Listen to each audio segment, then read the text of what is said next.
Kita ada come and out, in and out lah, in and out. Saya ni 13 episod pertama. Kita harap dia akan ada season-season akan datang. Baiklah, kini negara dalam tempoh Perintah Kawalan Pergerakan ketiga dan pastinya Perbadanan Kemajuan Filem Nasional Malaysia ataupun FINAS ada perancangan untuk industri kreatif bagi menjalankan kerja tetapi mengikut peraturan dan SOP yang ditetapkan. Bukan itu sahaja, Ketua Pegawai Eksekutif FINAS Ahmad Idham baru-baru ini turut mendapat surat terbuka dari seorang pengarah. Apakah isi kandungannya?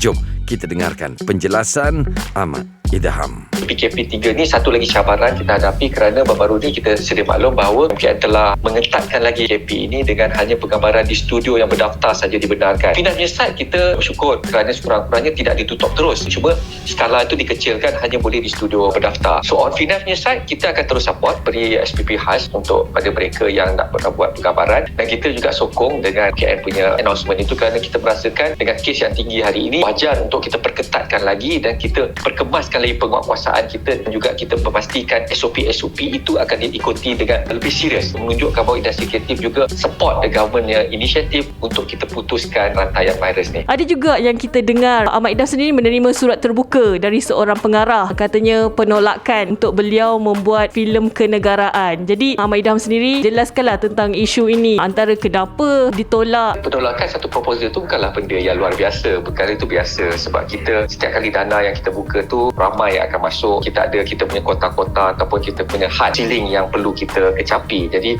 ada yang berjaya, ada yang tak berjaya, itu biasa. Tapi on FINAS punya side, kita tidak risau apa-apa pun pasal isu tu kerana kita faham, kita maklum bahawa segala tata cara yang dilaksanakan itu mengikut prosedur-prosedur dan ketulusan yang telah ditetapkan. Setiap dana yang datang itu akan melalui satu proses kita panggil pitching, di mana satu jawatankuasa evaluasi yang terdiri bukan sahaja daripada FINAS, daripada panel luar dan juga daripada wakil kementerian ada di situ. Setiap keputusan yang dibuat bukanlah dominan satu je, maknanya FINAS tidaklah veto power yang mengatakan bahawa ketua pegawai eksekutif FINAS ni boleh menentukan segala-galanya. Orang ramai tak tahu bahawa FINAS hanyalah urus setia yang menyelaraskan dana itu saja. We don't even have a say dalam jawatankuasa tersebut. Lepas habis evaluation punya panel, dia akan pergi kepada pula panel pelulus, mana panel pelulus itu pula akan dibentangkan sekali lagi paper yang telah bersetujui dalam evaluasi itu kepada panel pelulus yang dipengerusikan oleh Timbalan Ketua Setiausaha Kementerian. Siapa yang berjaya selalunya dia akan diam.